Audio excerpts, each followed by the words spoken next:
Hi friends, welcome to my channel.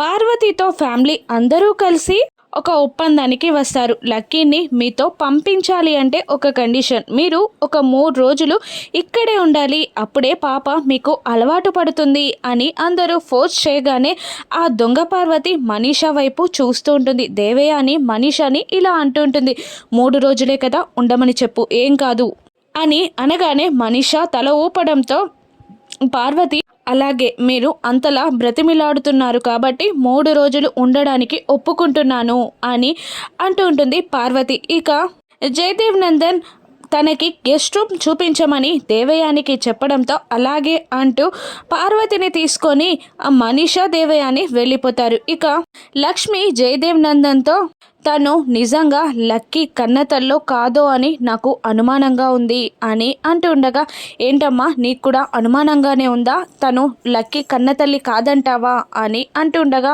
అవును నాకు అనుమానంగానే ఉంది, ఈ 3 రోజుల్లో ఆ నిజం తేలుస్తా, తను నిజంగా తన కన్న కూతురో కాదో తేలుస్తా అని అంటూ ఉంటుంది లక్ష్మి. ఇక మరోవైపు పార్వతి భయపడుతూ మనీషాని ఇలా అడుగుతూ ఉంటుంది, అసలు ఆవిడకి ఆ లక్కీ అమ్మాయికి లింక్ ఏంటి అని అంటూ ఉండగా, తన కూతురే తను, లక్ష్మి కన్న కూతురే లక్కీ అని నిజం చెప్పేస్తుంది. ఇక అప్పుడే వెనకాల నుండి మిత్ర వచ్చి ఆ విషయాన్ని విని షాక్ అవుతాడు. మిత్రాని చూసి మనీషా దేవయాని కూడా షాక్ అవుతారు. ఇక ఈ నిజం తెలిసి మనీషా మిత్రకి చెప్పనందుకు మిత్ర మనీషాని ఏం చేస్తాడో రాను ఎపిసోడ్స్లో చూద్దాం. Thank you for watching.